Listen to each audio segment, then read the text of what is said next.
Ladies and gentlemen, Legend in My Spare Time podcast. Legend in My Spare Time. Hey, this is Brett the Hitman Hart, and you're listening to the Spare Time Legends Podcast Network. Listen good. Legend in My Spare Time contains themes and subjects that may not be suitable for everyone listening. If you're easily offended, we suggest you get your podcast on elsewhere. Motherfucker! Legend in My Spare Time.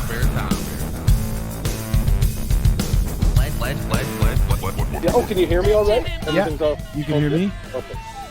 Yeah, man. Yeah, all right. Welcome, ladies and gentlemen, listeners, momos, and fuckwits all around the world, to a special edition of your favorite podcaster's favorite podcast. That's right, Legend in My Spare Time is back live from lockdown, baby. Day whatever the fuck it is, I don't even know. But all the way from Ontario, Canada, is the one and the only. This is the man who taught me the vital life lesson that you never wear a pink shirt while you're on a night out in Woodstock. This is the man whose father sold wallpaper to Burton Cummings in the 1960s. This is a man that you know and love as the Reverend Jeffrey Davies. Welcome back, my friend. Lovely to have you back. Well, thank you very much. Motherfucker what? I got a little taste the other week, and I just can't get enough. I know. One episode in 10 years and then two in 2 weeks. Unbelievable. Oh, that's it. There's been something missing from my life for quite a while now. And this is it. This is exactly it. Yes. Now, boy, times have changed, because it used to be we would count our beers as we recorded. This time I'm drinking tea.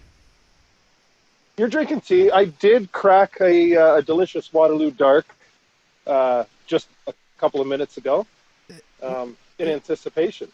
Well, time difference. It's unbelievable. It's such a weird thing, a concept. It's basically bedtime here, and it's the middle of the afternoon for you. That's it. Yeah, 3 o'clock. Well, it's almost 4 o'clock now. Yeah. 4 in the afternoon. What was it, 5 hours? Is it 5 hours? Yeah, difference? we got 9 o'clock here. Okay, yeah. I keep...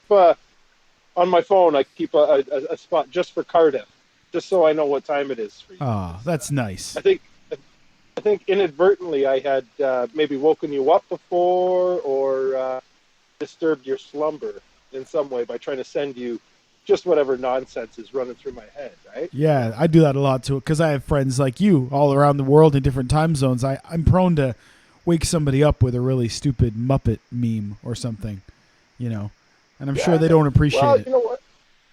Well, you can send that shit to me anytime, Matt. I'm a willing recipient. Oh yeah, and you're also happy to receive any files or anything I want to send you.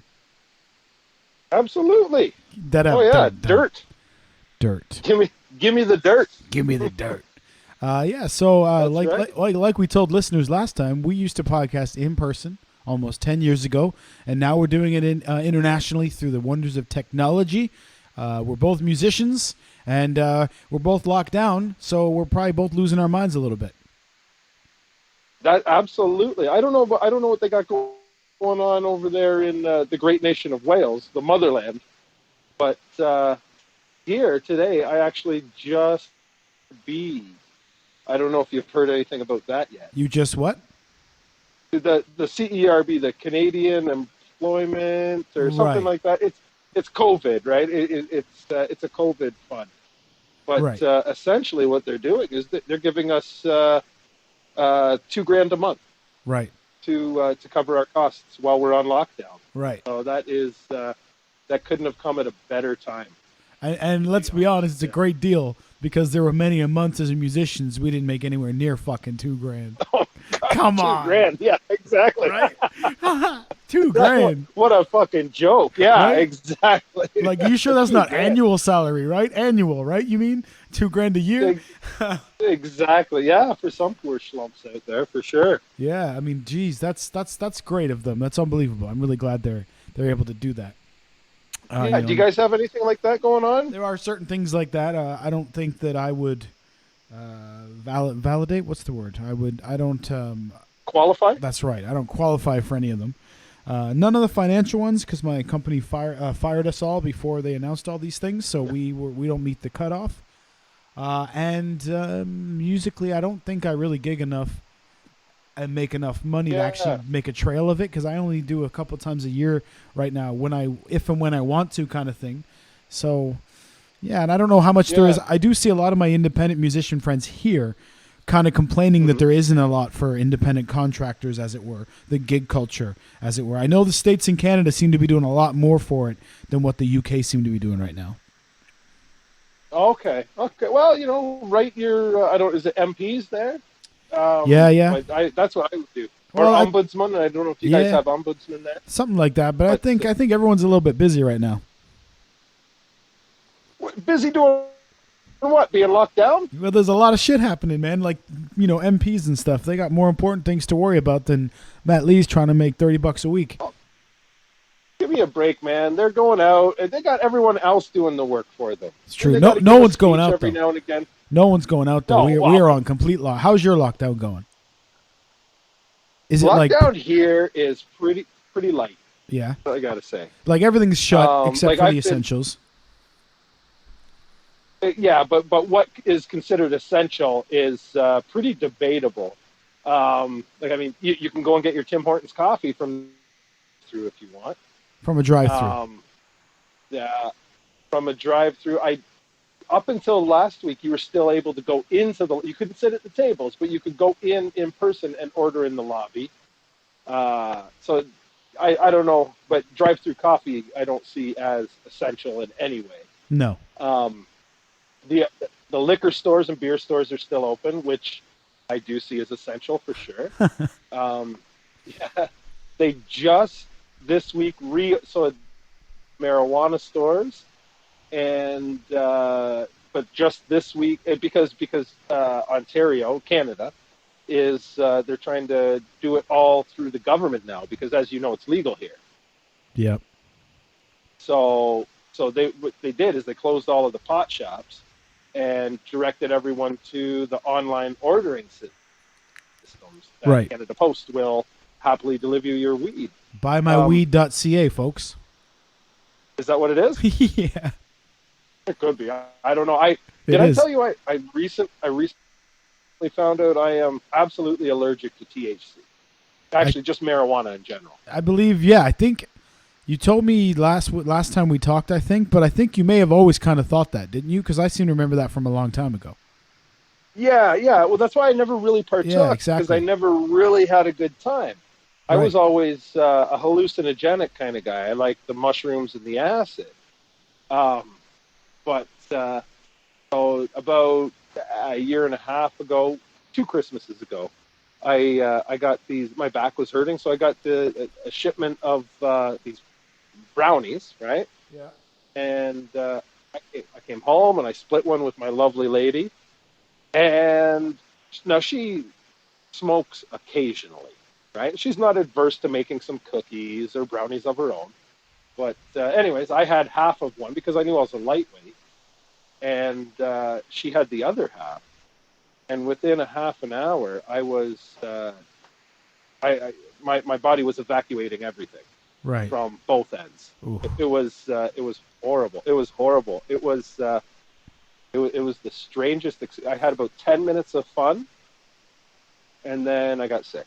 So kind of like being with a hooker, huh? Well, 10 minutes. Yeah, I don't know.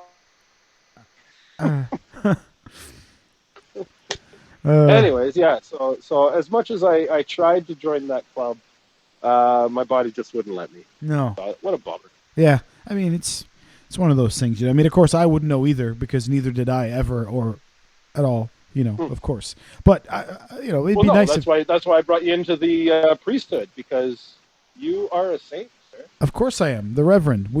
I got ordained sitting beside you, sir. I know. And then I vouched for you. That's right, you did. It's so wild when I tell people that, and they're like, "What do you mean?"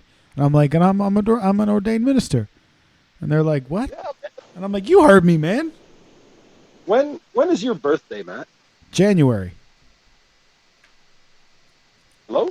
Hello. Hey. My birthday. Okay. Sorry. I'm Yeah, just asking when your birthday was. Yeah, you cut out every now and again. I don't know if you're in a poor signal area or something, but I don't know. I can switch headphones if you'd like. You want me to try that? Yeah, see if that does anything. All right, give me 2 seconds. All right.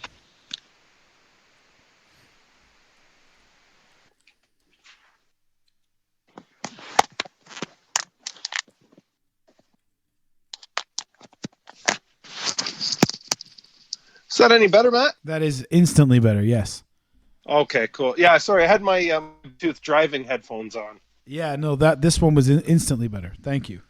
Okay, hey, no problem. So yes, Reverend, my birthday is January.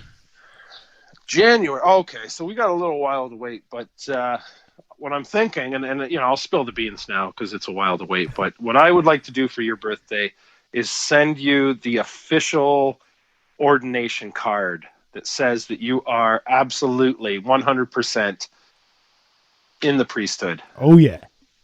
Yeah, I have some books here. I spent too much probably, but I don't know. I think I told you the reason why I got ordained in the first place, aside from just being all round a good person. No, I don't. But, maybe you did, but you definitely didn't tell the listeners. No, okay. So I forget what year it was. It was early 2000s. And the homosexuals of my fine nation, we recently had won the right to get married. And in my infinite wisdom, I thought, well, you know what? Somebody has to perform the ceremony. Right. So I ordered. I went online. I ordered the ministry in a box, and proceeded to try and start a business that never got off the ground. Maybe it would now, though. I mean, it's one of those things because you're always going to have somebody that will refuse to do it because some people are always going to be pigs that way. Exactly. So there is that market where you're like, I'll do it, even if there's things like, you know, I'm going to dress as Darth Vader and she's going to dress as Leia and I want you to marry us. You'd be like, okay. Yeah. Okay, it makes absolutely no difference to me, man. Right? Couldn't give a fuck. Not even a little bit. If this is what they want, and they want me to you know, get up there and say the words, I'm more than happy to do that. Yeah. Now here in the UK, you can't play that shit because when I first moved back, I looked into it, and you got to proper go to like and do the actual thing. You know, you actually got to go to the priesthood school and all that sort of stuff to perform a wedding in the United Kingdom. Oh, wow. Come on. There's got to be a loophole there. Who knows? I know that the C of E, right? It's an Anglican country, but there has to be a way around that because I'm sure magistrates can, you know, you can go down to the courthouse and get married, right? Yeah, you can. And if anybody's into a loophole, it's religion. So you got to be right. Exactly. They are the fucking loophole. Right? Exactly. Enough, Matthew. Yes. No. Did you listen back to our episode of when you were on last time? No, I started to a bit in the car, and I'll be honest, I have a hard time listening to my own voice. So, I understand. Me too. I'll listen to my voice, not yours. Other people. I just meant I like my intro. I made the intro of you that was like, "No, Matthew, I will be your co-host." I just thought it was a nice visual because I always thought the funny visual was that, you know, you were the big strong guy and I was the little tiny weak one, you know, with an extremely funny sense of humor. Yeah. You know, if they would have made a cartoon of us, it would have been, you know, you would have been Sloth and I would have been Chunk with respect. You know what I mean? Yeah. But that's how they would have drawn us. Yeah, absolutely. You know. You did see, though, you had some listener love. Somebody commented on our picture I put up that said, and it said, "Who's the handsome man next to you, Matthew?" So that's nice to hear. So you're still bringing it in for the ladies, my friend.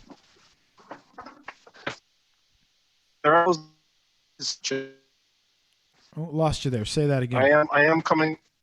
I said if there are ladies listening, new web series soon. I gave you the sneak preview. Yes. Now you cut out a little bit there, but I know what you said. The Rev here is starting not exclusive to ladies, but a web series. That's right. A very sensual experience. And as you heard him say, he gave me a little sneak peek, and Goodness gracious, my friend. I wouldn't be able to stand up right after. I think it's a good time. I think that's something that, couples can watch before bed, or, single folks can, and just close their eyes and touch themselves, listen to the soothing voice of erotica. It's great. So, story time with... the Classy Bastard. Which is you, of course, Which is me. A couple years ago, or about a year ago, I started a new band with the idea... similar to like a broken social scene, where taking musicians that, I wouldn't regularly play with, and starting to collaborate with them, and mostly just cover songs. Those Classy Bastards is the name of that band. We've had a few duds and stumbling blocks, but I'm going to change the name to Damn Davies Presents Those Classy Bastards. And hopefully, once all of this COVID business is over with, we'll be hitting the stage. Yeah. It's, and that YouTube series coming soon. Yes, it looks. I think, especially our friend Kate, who commented on your picture. I think she's gonna love it. Well, God bless Kate. Do we want to give any more sneaky previews than that, or are we just gonna literally leave it at that? If you some little clips of me speaking, you can rip it off of YouTube for sure. Right. Maybe I'll just grab one little one, but I wanted to just tell people that he's in an open robe, ladies and gentlemen. That is correct. I am wearing the classiest of robes. It's a paisley offshoot. I understand. You could add a little scarf to it, perhaps. Well, you just wait. It's not just going to be bedtime stories. That is one segment. I understand.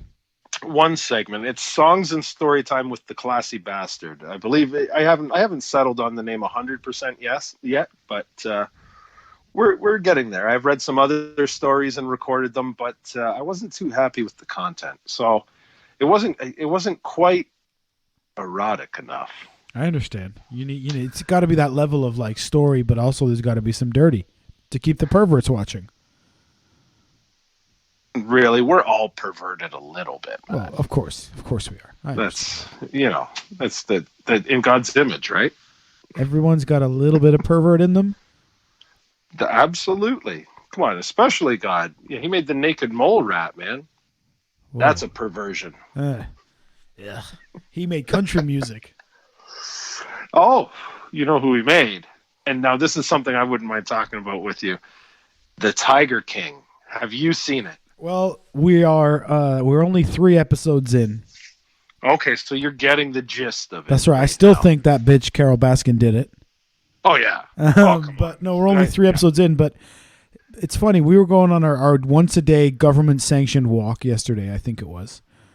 And my wife said, I don't know whether we just watch a lot of fucked up shit, but this lion thing ain't that crazy to me. It's wild, but it's not that wild. Maybe she's right. Maybe we do watch a lot of messed up stuff. Oh, sure. I absolutely love peculiar and oddball, stuff out of left field, stuff out of right. I'll watch anything as long as it's entertaining and well done. It has to have something that grabs me. And what this show grabbed me with was, first of all, the fact that it's all real. Does this not blow your mind that these Americans can just buy wild animals? Oh, yeah. It's insane. It's insane. Tigers. They can get bears. They can get anything that they want. It just, that blows my mind that there are no regulations. Or maybe there are some, but they can still do it with minimal red tape. Now, I don't want to get uber down on this. I want to talk about the fucking lion thing, but you can also buy a semi-automatic machine gun and run into a school, Jeff. So let's not. Yeah. Okay, let's not get too caught up on the fact you can buy weird animals. Okay, but I'm with you. It's wild. Guess, yeah. Well, that's it's something. Well, even I don't know. It's in the same category for me to buy a bear or to buy AR. Whatever right? The numbers are. Neither one of those. You don't need either one of those things as a human. Absolutely not. No, not in this civilized age of a first world country. It's come on. Whatever, each to his own. Yeah. Now, you said, sorry, I want to cut you off, but you said there it was real. You like it because it's real, and I agree. I like these documentaries, all these crazy people. I used to look up a TV show called Appalachian Outlaws. Oh Lord, I can already just imagine, dude. What, the Appalachians, right? The hillbillies that's Deliverance. Yeah, it's a reality show about dudes. It's a reality show about guys that go out digging for ginseng. Okay, and the ginseng is worth a lot of money, and it's just basically hillbilly dudes running around in the woods looking for ginseng, and I love it. My wife always comes in when I'm watching shows like this, and she's like, "Why do you love hillbillies so much?" And I'm like, "I don't know. They're my people. Like, I just fucking love them." There's a great moment. A weird way. There's a great moment where a dude in that show is riding his canoe down he's like paddling down a little creek. And as it starts to sink, he's yelling to the camera, "Help me, I'll sink my ship. Help me, I'll sink my ship." Your ship. Yeah. Oh, it's grand. You should look it up. Appalachian Outlaws, I think. Yeah. I will. Is that Netflix? I don't know. I got it here on our channels, but it was an American show, so I'm sure there's some YouTube episodes for sure. But Appalachian Outlaws. Oh yeah, buddy. I will check that out. And when you watch it, picture me sitting next to you, holding your hand and giggling with you. Oh yeah, with that big bushy beard. Absolutely. Fuck eye.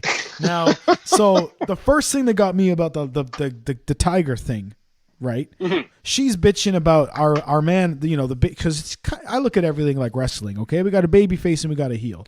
All right, right away the heel is Carol fucking Baskins or whatever, Baskin Robbins. No, the first episode, Matt, you got a little wrong. The first episode, Carol Baskin is presented as a saint, right? Right. She's fighting for the rights of these animals. Oh yeah, but I'm onto that bitch right away. So for me, she's a heel. Yeah. She's a heel from episode 1 for me because I'm onto that bitch right away. Oh, okay.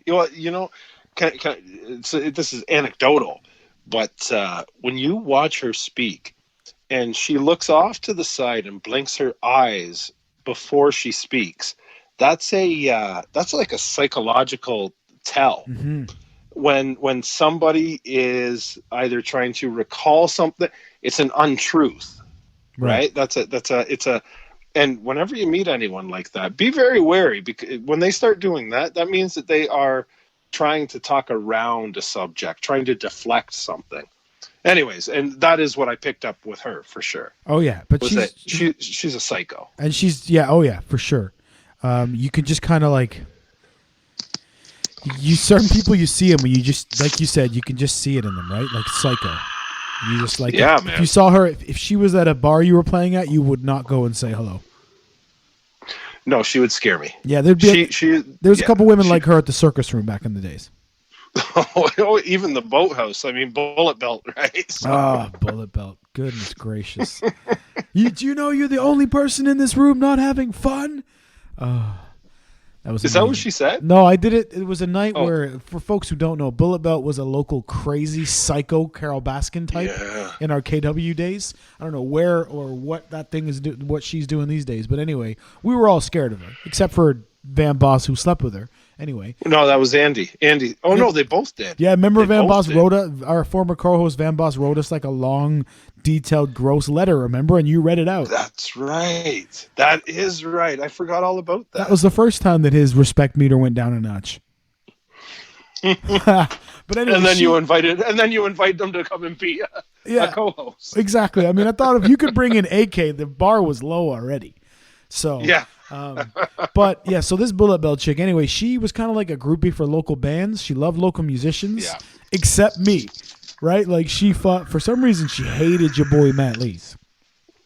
Probably because she heard the podcast with me chatting shit to her. So there was a point where she would start showing up to gigs and like yelling at us and booing me and stuff. Oh man! And there was a particular night at the Boathouse. One of these nights, you would have seen them, where people were actually singing along to Lois Lane.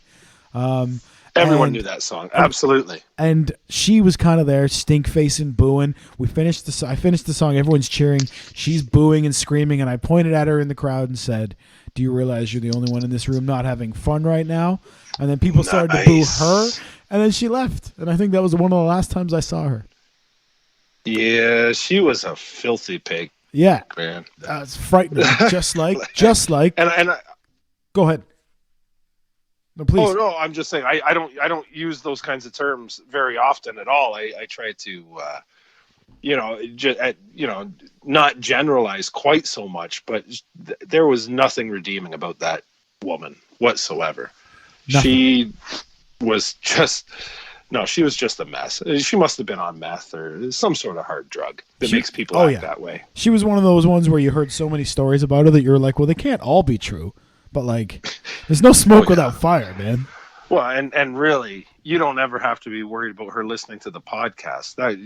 There's no way in hell that she listens to podcasts or is probably unable to use any sort of technology.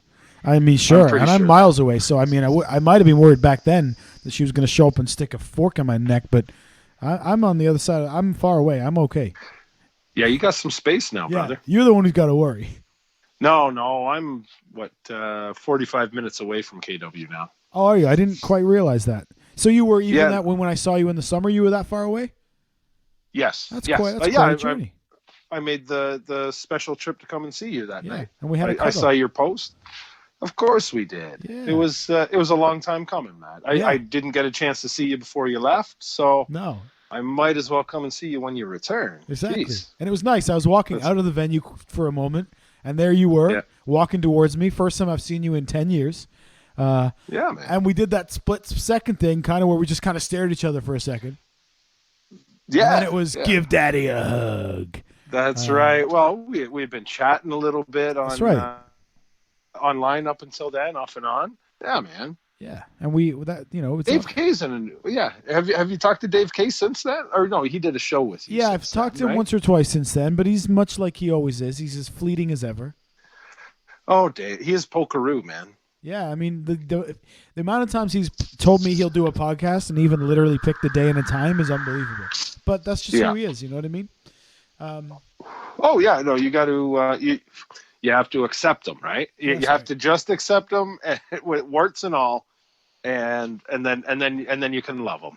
Yeah. But if you can't accept those warts, then you're not in for a good time with Dave. You're in for a rough ride. That's how he likes it. Oh dear. Now I did the night we saw you after you had left. I don't know if you heard the rest of that evening, but we kept Dave, my wife, and I, and somebody else, maybe Turbo. No, Mikey, my boy Mikey. We went on and kept drinking, I believe it was. Now, Dave K got fucking destroyed. Good. Wasted. Good for him. Now, what's funny about it is I was sitting beside him, and there's pictures of this, and you can see that I'm not as tanked as him. For some reason, the booze wasn't hitting me that night.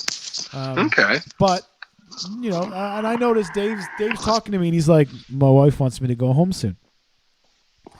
And he's showing me nice text messages his wife is sending him. Nice ones. Like the kind that I hope you get home soon. You know what I'm saying? Kind of like the shit you would read in your coming soon show. Absolutely. I know exactly what you're saying. Yeah. So he's showing me these rather erotic texts, and he's typing, like you do when you're drunk, 2 thumbs with one eye open. And all he can muster to type is, hello. And he sends it back, hello. Which is just wonderful. And then as you do with Dave K, like we say, fleeting, we walked him to the corner. I said, so whoever was driving said, do you want me to give you a ride? Pour him into a cab? No, he walked. And Dave, we offered him a ride, and Dave was like, no, I'm good, man. And that was it. He walked off literally into the night, perhaps never to be seen again. Out of the blue. That is the rage, right? He comes and he goes, and there's no explanation. No, like herpes. There's no understanding. Nope. It is just in and out, and you're lucky if you can even remember that he was there. Yeah. After a night like that. Literally, he's like herpes. He never really goes. That's right. Once you get it, once you're into him once, that's it for life. It's just maybe not for a while, and then maybe a whole bunch at once, and then maybe not for a while again. Yeah, just like herpes. Yeah. I've gone through a few phases since I've seen you, where I run into him a bit, or we're chatting a little bit, and then he's gone again. Yeah. Yep. Poof. That's just how he rolls, man. That's right. It's okay. We like him for who he is. Oh, that's it. Yeah. No judgment, but maybe just a little bit. Maybe just a little bit. Now, let me tell Just a bit. When you were watching, what's it called? I want to say it's called The Lion King, which is funny because it's not. Is it The Tiger King? Tiger King. Oh, that's clever. Same thing, I yeah. see what they did there. That's clever. Why would you, if you were these people, I don't understand sometimes why they submit themselves to these documentaries. You know what I mean?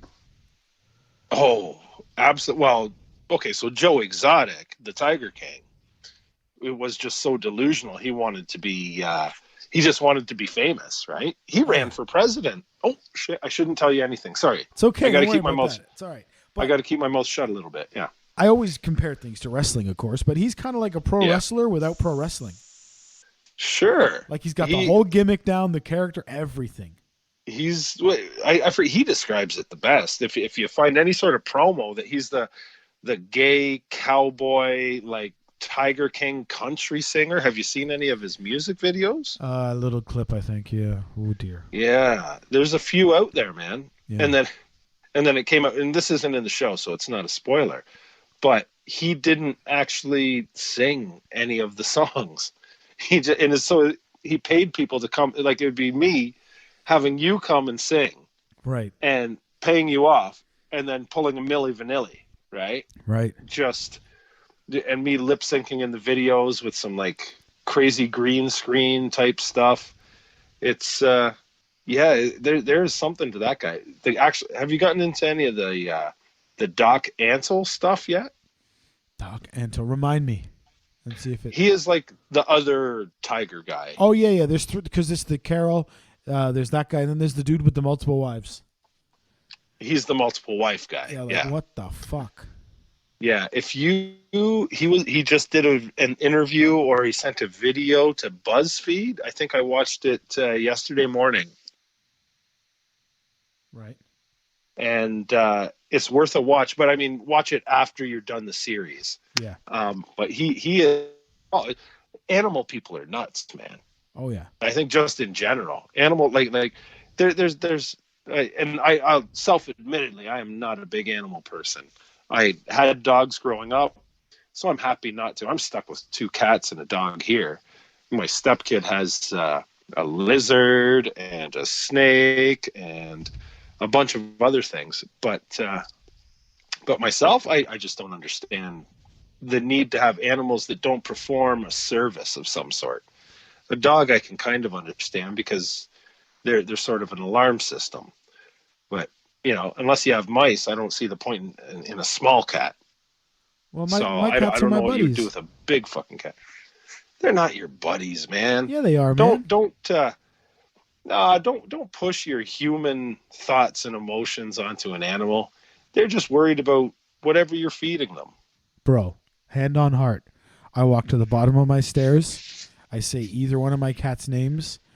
They come down the steps, sit beside me, put their head head on my arm, and just sit with me. I don't know, Matt. I don't know if I'm down for the animals. I know. I remember when we used to record in my house, and I had a little tiny kitten named R2, and you were pretty much terrified of him. Well, you never know what they're going to do. You probably had a turd bigger than him. They're not. And he was apparently hurting you, scratching your feetsies. Yeah, the little bastard. I remember that. He was tiny, and he was hurting. He was whooping your ass. Well, I just don't understand the point in having them in the same residence that you reside in. That makes no sense. Because they're my buddies. Unless you have mice or something. No, but come on. Really, actually, Matt, and this might be a sermon down the road. You having cats is a form of animal cruelty, man. Nah. They are not living their best. They are not living their best life with you. Oh, I'm telling you. No, they are not out doing what cats are supposed to do. They're not realizing their true potential. You are keeping them down. Listen You're here, a buddy. Slave master, you ask Matthew. either one of my cats if they're living their best life, and their answer would be yes. They eat because like a prince and a princess. You've gotten them so fat they can't even defend themselves in the wild. They're not fat. They don't want for nothing. I saw pictures, Matt. That's a lie. They are not. You take that back. I'll take a lot from you, but I will not. And I can see in their eyes that they're hurting. They don't want to eat that much, but they will because you make them. You're right. I'm a horrible person. Maybe I should just chuck them out on the street, yeah? Would that be a better thing to do for them? Rev Davies says you got to go. Well, it's too late. It's too late for them now. They're All right. No, they're not even a part of their own species anymore. Species? They're not Species, they're yes. only species. I'm only teasing. Species, I know. Species. No. I had a little bit of spit hanging off of my lip when I said that. I was trying to get it off. Usually it's just because you were slurring, because you'd be drinking. Yeah, no, not these days, man. No. That is on the down. It's actually, I'll tell you, with this lockdown, it's kind of hard not to. Right. So I have limited myself to 2 pints a day. And yeah, I'm enjoying one while I'm talking to you, so I get to have another one this evening. Yeah. Maybe with dinner. We'll see what happens. Yeah. Now, are you locked down completely? Are you still working? Or no? Not anymore. No, I haven't worked in a month, man. Right. So you're just locked in the house. It's month. just grocery runs and that's it? Grocery runs. I went and got some vape juice yesterday for my vaporizer because I quit smoking. Yeah, and alcohol runs every other week. Right. Now it's ration. Speaking of that vape stuff, JV Gravy runs a vape store, yeah? No, he has multiple locations. Wonder which one. Pony Boy Vapes. Pony Boy. He's a Pony Boy guy now. Okay. I think he owns it, bro. I think he's the straight up owner. Really? Uh-huh. Okay. Well, that's good. That is good to know. Yeah, now you know. The more you know. They're right up to Uptown Waterloo. Tell him you want that Legend in My Spare Time discount. Absolutely, I'll go in. I got to get a hold. You got to hook me up with the sweet juice. I can hook you up with some kind of sweet juice, but it's more of like an AK juice. Yeah, I bet you. I bet you he would. That poor guy, man. Yeah, right down the street from there. I actually the last job I had before this nonsense was I was part of a project building a marijuana store. Ooh, nice. So I know how to get in and out and I know all the ins and outs of that store. Talk to me about that off podcast for my next Canada visit. I'm just saying that maybe we can start a little overseas action because flying it doesn't seem to matter. No, just start mailing it to me. You know what I'm saying? Allegedly. Yeah, man. Allegedly. So now, well, I was going to ask, what else have you been watching? Because how do you fill your day then? I mean, my wife's still working, unfortunately, but I'm writing. Oh, I'm doing is she stupid. In the service? She works for a children's charity, so she's working from home to make sure that the children's charity can keep functioning in this vital time. Nice. I sit around online. Yeah, that's in great. my underwear if I can play video games and record myself covering Disney songs. I got to tell you, I am loving the content that you're putting out, Matt. Oh, thank you. I'm enjoying myself. Absolutely. Everything. What I think you just did the fifth online show. Yeah. And you've put out 2 music videos so far. Yeah, I'm working on the third one right now. Yeah, I'm working on the third one right now. Yeah, man. No, I think that's fantastic. I think that's productive. I think that is what people in lockdown should be doing. Yeah. Creating something. Well, not everyone is creative, I guess. Or, some people are just worker bees or they're one-trick ponies or whatever. But everyone should be finding something to do like that. So, no, I find what you're doing inspirational is all I'm really trying to say in my roundabout way. You. I enjoy doing it. I mean, if people are ever going to watch, it's when they're on lockdown. Which still kind of hurts when you still don't get that many hits and you're like, people are literally not allowed to leave their fucking house. How do I get people to watch this feed? But I enjoy doing them, man. It's making me a better player because I'm playing more often than I was. Yeah. So it's helping me improve and learn more songs and, especially recording these covers because I don't traditionally do that. So it's training me as a musician as well to learn different parts and, sure, things like that. Because I stuck to the same songs for a long time. So now that I'm playing more often, I can learn. Because I just traditionally fall to the songs I can do from memory.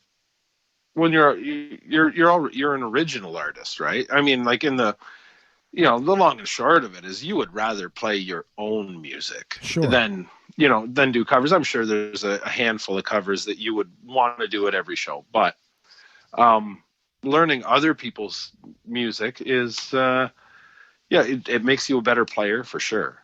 Yeah.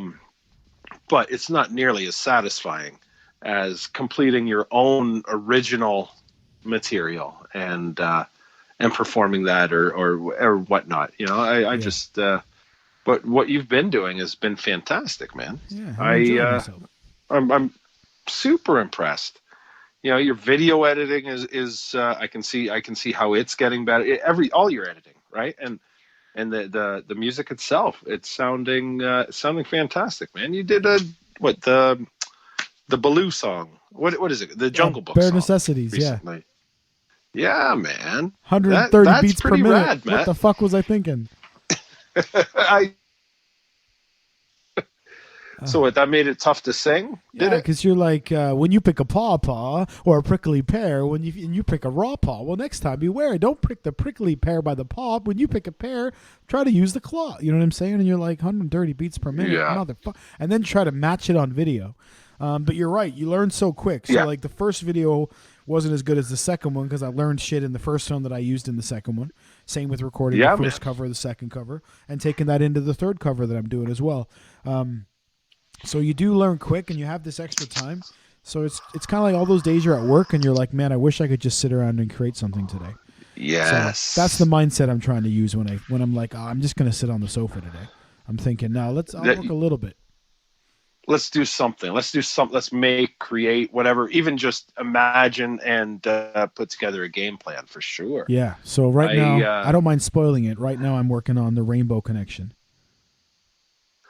What is the Rainbow Connection? You just broke my heart into a million pieces. Kermit from the Muppets.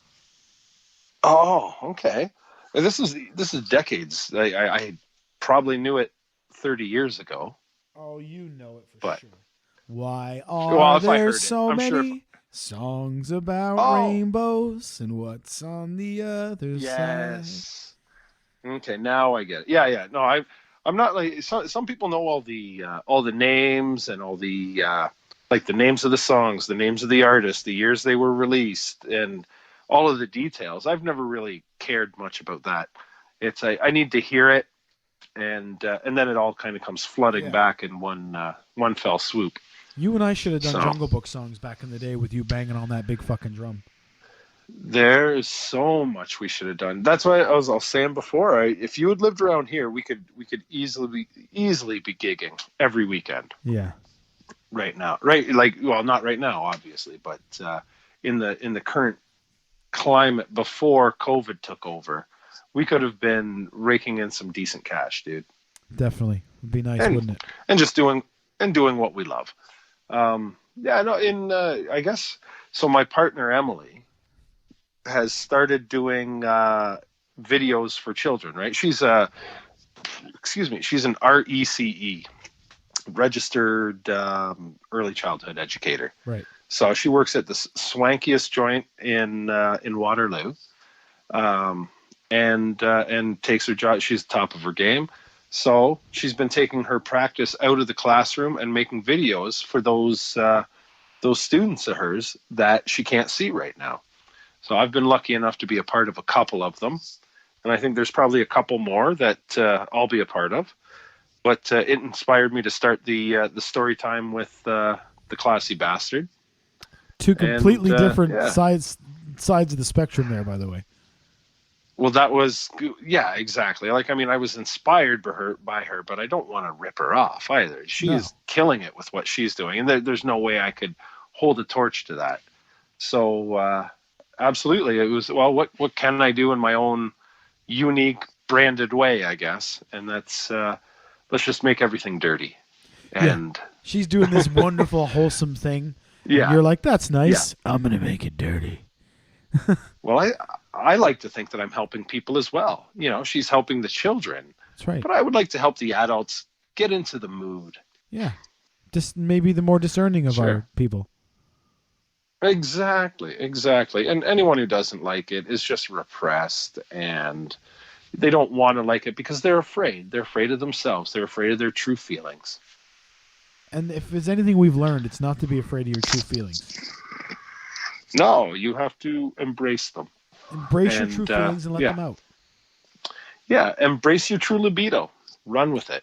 Enjoy yourself. It's YOLO, bitches. YOLO, bitches, especially right now. Especially right now. Exactly. I mean, shit. I might go back. I might go into my back garden tomorrow. Shit, YOLO. But I started making homemade instruments the other day. Yeah, I saw that one. The record scratch one is dope.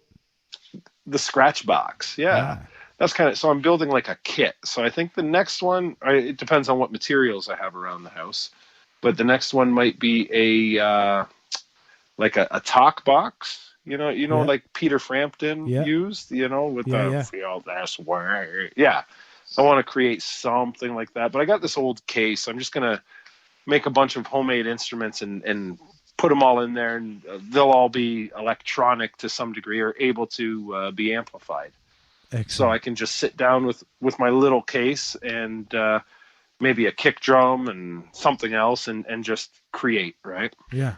Be the one man. I've been working on the one man band thing quite a bit. So yeah, which would be dope. You could pull it off. I saw you do a couple of maybe even subconsciously pre-rehearsals for the one man band thing a couple of times. With a kazoo and a drum and a cymbal. Dope. Very much. Very exciting. Yeah. It's a fun thing, right? Like, I mean, that's I think the years as being the, I don't know what you'd call it, the instrumentalist in two pieces, where the other person played guitar and sang, which is a talent all its own. It was my job to fill everything out without wanting to add more members, right? So I'm able to multitask. In fact, I think I'm kind of better as a musician if I am multitasking. And because more members also means more money to split, right? Yeah. You make me sound like a horrible, like a complete capitalist. And in fact, I'm a bad capitalist. I said that part, not you, buddy. I just meant that's where my brain went. Yeah, no. But it's true. It is true, and not only the money, but once you add another member, then you have to work everything out. And you can't be as intuitive with two people as you can with one, right? Of course. Maybe in the bedroom, but not when you're playing music. No. It's much easier to have a threesome in the bedroom than it is on stage. Just saying. I completely agree with you. Because even working on my new trio. I'm open to more. But. Yeah, I'm open to trials. I'm open to trials. Exactly. But yeah, even working like in a trio, it's, to go from like when I make I think to myself, I'm going to record a song from Jungle Book and put a video up. I don't have to check that with a bass player and a drummer. But if I'm in a trio and we're working on our songs, then I do. And I'm cool with that because that's the drill. But it's a very different experience when you have to kind of like debate everything and have it 3 votes for yes as opposed to just like, okay, I'm in. Exactly. And I think in a way, everyone wants to think, oh, everyone has a say and yada, yada, yada. But not everyone should have a say. Sometimes, it could be a drummer, guitarist, bass player, anybody in the band. Sometimes they need to be told what to do because their ideas are just that. They're just their ideas, and they don't always hold water. So, yeah, that's the hard part is that at some point, once you get past 2 or 3 people, somebody has to be a dictator. I would say once you get past 2 people, once you add another person, you can collaborate. But you start adding a third person, then all of a sudden there's 3 points of view and 3 ideas. Somebody has to drive the bus, right? Absolutely. Someone's got to make the tough decisions. Veto power, and to be honest, quite often it shouldn't be the singer. That's fair. I fucking completely agree with you. Mm-hmm. Because they're, but then again, you have your pure guitarists who. They're just looking they're always chomping at the bit to get their goddamn licks in. Everyone wants to get their shit in. Everyone, well, yeah, quite often. And I think I bitched about it before that pure guitarists are usually the biggest divas, even more than the singers. Yeah. So now there is only one piece of that. There's only one piece of that I'll question you on. What's that? The singer should definitely not always be the decision maker for sure. But especially if you're picking like songs to perform, cover songs, I think the singer should have a heftier say, being the one that has to fucking sing the thing. You know what I mean? Because with respect, the bass player is going to play the bass, the drummer is going to play the drums, but the singer is going to have to like hit these notes and hit these lyrics and emote these things, and you know what I'm saying? Yeah, sure. There is a, you know what? There is a certain amount of power in the singer's role right off the hop, right? They dictate the key of the song. And then, absolutely. Their skills and choosing songs that are out of their range, even if they are changing the key or just doesn't suit their style or their range, then for sure. It's hard. So inherently the singer has that power. Yeah. So I think that's quite a bit right off the bat. Yeah, because my guys in my trio now, they've brought me songs, and I don't want to be the guy saying no to everything, but they've songs they're brought me where it's like not in my vocal styling at all, like a Red Hot Chili Pepper song. Sure, it's not something that my voice has that. I can't carry that. You know what I mean? So it's not your range and it's not your style. Exactly. So when I hear that kind of thing, I'm like, look, I don't want to veto another one of your choices, but that's not really. It's not for me. Or like a Rage Against the Machine type thing. It isn't going to be my vocal styling. You know, it's not a. It's not a comment on the song itself. It's just a matter of it's not. If I'm the singer, I'm not going to be able to sing it. Just like if there was a song that was way super complex, and the bass player said, "Yo, guys, I can't play this song," or the drummer said, "Yo, guys, I can't play that song." Like it's crazy. You know.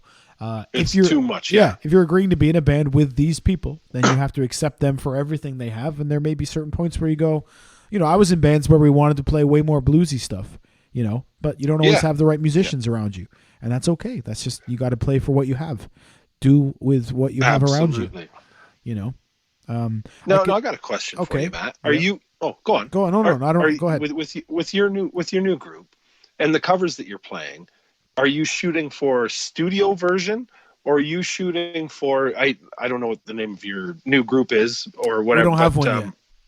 No, but either are you trying to find your own style to do the songs, or are you thinking musically everything is just going to be studio version, and then the only opposing or different kind of sound would be your voice?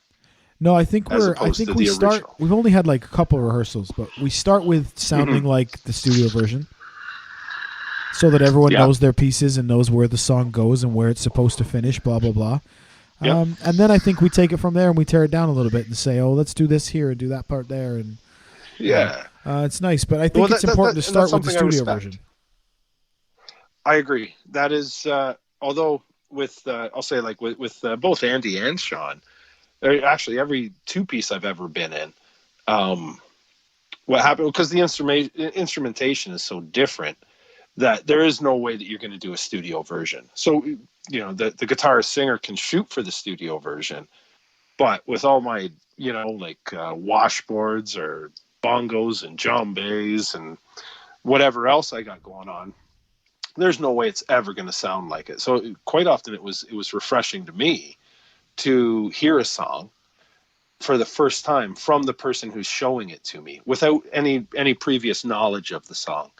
And then I just found parts that fit. And then just right off the bat, it was already our own. For sure. And then we tool it a bit more. I mean, I need a general idea, you know, I need the structure of the song and the tempo, but I can find the tempo just from the downbeat, usually from the guitar and fitting in. But that's, that's. I like doing it's that. A different way to play. Yeah, I think it relies heavily on the fact that you know the song inside and out, because somebody has to know that it's 2 choruses, 2 verses, the break, and then the final chorus or whatever, right? You know. But you're right. You and I used to jam it like that all the time. I used to just kind of sing songs. Sure. I used to just sit across from you and just sing songs at you, and then you would just kind of bang around on the drum or this or that or the other, and then we'd find out the ones that worked and the ones that didn't. Sure. And in rehearsal or practice, usually it's by the 3rd time you have it, right? The first time is the introductory, you know, we play it through, it sounds like shit. The second time it's like, okay, we know where we're going. Me not knowing the song, I would know where you're going. And and then tool it out, and and try to do things maybe that didn't work. Yeah. And then by the third time, play it safe, right? That's the best part about rehearsal and practice, is that's your opportunity to try things and fail. Yeah. And that's the way you learn from that, right? Yeah. And you realize what's fun. And That's then you remember times you screwed it up real bad, and then you're on stage giggling it to each other because in rehearsal you fucked it up so many times or something, Exactly, or small parts where you've had to hammer down repeatedly, and you keep fucking it up, and then and eventually it all clicks together, and you're like, oh, this is all I needed to do. Yeah, and then if you're like me, you can't remember how you fucked it up. Exactly, but then if you're like me, you get excited that you did that chord structure part. You get so excited that you fuck up the next one because you get distracted. You fuck up something else. Yeah, because you're like, oh, absolutely, yeah. I played. Oh, I messed it up again. I did it flawlessly. No. Yeah. Drop my pick. You can literally hear right now, Wayne. That's half the fun. Yeah, Wayne Bond today sent me. We're finalizing a version of Hostile that we recorded in the studio like 10 years ago. He sent me a mix of it today. It sounds amazing, by the way. So far, it sounds amazing. It's not finished, but it sounds great. We're trying to decide whether to use the vocals I did 10 years ago or record new ones. Or re-record. Yeah, but at the beginning of the song, it's just us talking to each other and like chatting shit in the studio. And at the beginning, you hear the whole song start, and it sounds dope. It sounds really big and rock and rolly, and then you just hear Lees going, "Hold on, guys, I broke a string. Sorry, guys, I broke a string." And you can hear Wayne being like, "That would have been the one," and then Jay's laughing at me, and like it was a great little memory. I was right back in that room with them. You know what I mean? Yeah. Oh, yeah. Audio. Once you hear it, isn't that what they say, that when you die, it's your hearing that goes last? Yeah. Or is it your smell? I can't remember. Hearing. Yeah. So you can still hear everything going on around you. That'd be weird. Very weird. I guess we'll all find out sooner or later. I suppose we will. So listen, man. As we close out your second appearance, you're like you're a semi-regular now.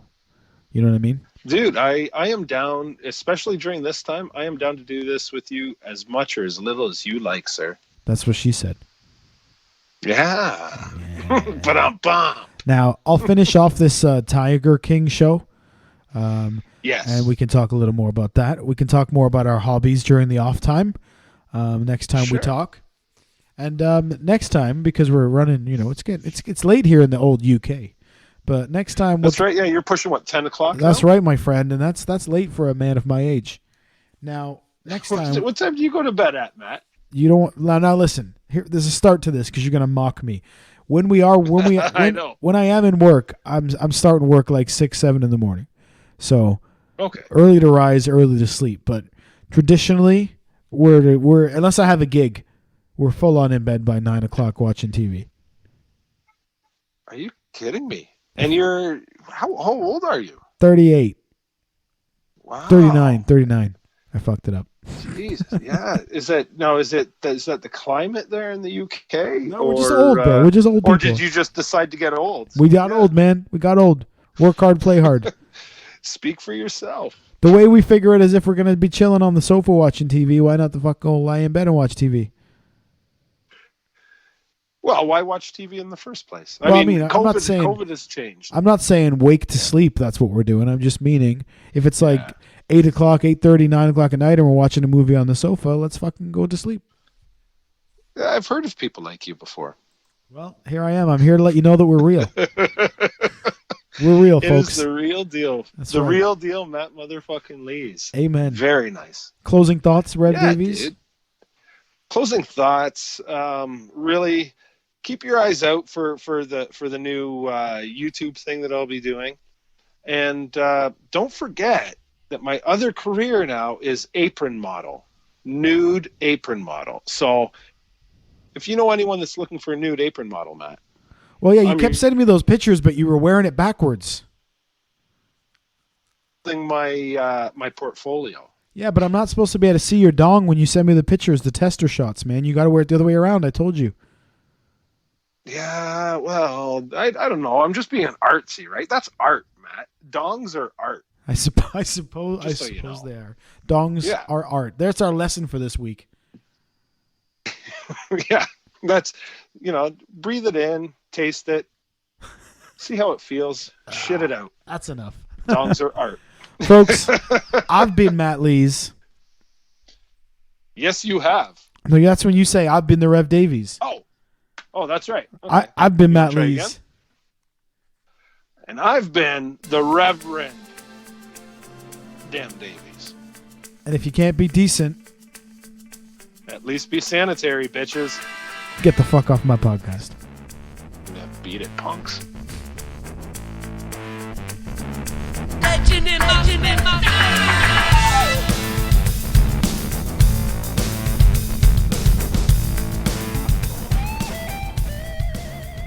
And a big PS to the Legend universe. I want you, because I can't speak for Matt. I can only speak for me because I'm not his regular co-host. But I want everyone to kind of close their eyes, think about a field or your happy place. And then I want you to insert Mr. Joe Gross there, because he is a hell of a fella. And he said some really nice things to me after the last episode. So, cheers. You know the decent and sanitary bit. On your way, folks.